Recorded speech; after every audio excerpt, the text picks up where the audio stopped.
family is suing the city of Skiatook almost 1 year after a man was killed in a crash following a police chase.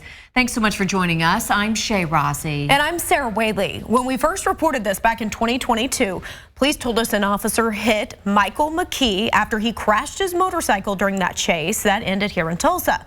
But the family says an investigation by Tulsa police shows McKee didn't crash and was actually stopped when the officer hit him. Fox 23's crime and safety reporter Abigail Dye joins us live with this Fox 23 exclusive. Shay, Sarah, this crash happened last year right here in Peoria when this area was covered in construction. And this is where McKee died. Now his family is saying this chase and this crash never should have happened. A mangled motorcycle partially tucked under the front of a Skiatook police car. This photo was taken just after the collision that killed Michael McKee on Memorial Day of last year. Mark Lyons represents McKee's wife Tammy in a lawsuit against the city. That was the love of her life. 16-year-old son doesn't have a dad anymore. And it was all 1,000% preventable. Don't do the chase, don't run into him, don't kill him. Doesn't seem too hard to me. A police report from the investigation that Tulsa police did into the case says the officer, Lene Richards, stated she got behind McKee because he was speeding and he didn't pull over when she turned on her lights. It says she chased him down Highway 11, reaching speeds over 100 miles an hour. They eventually ended up here near 31st and Peoria in Tulsa, which at the time was a closed-off construction zone.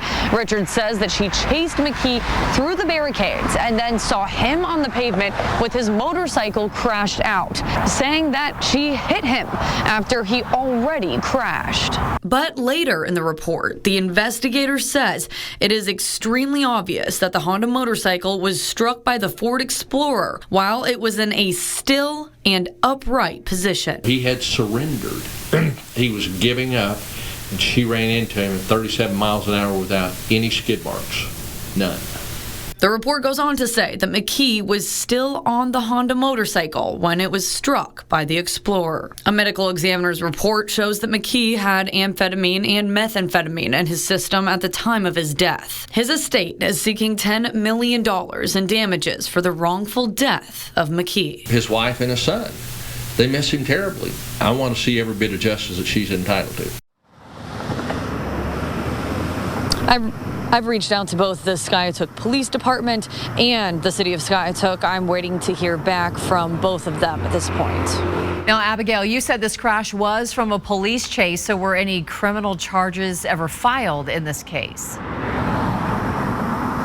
No, not at this point, Shay. That is something that this attorney wants to see done, and the Tulsa County District Attorney tells me they're still looking into. I'm working on that part of the story right now, and I'll have it ready for you coming up on Fox 23 News at 10.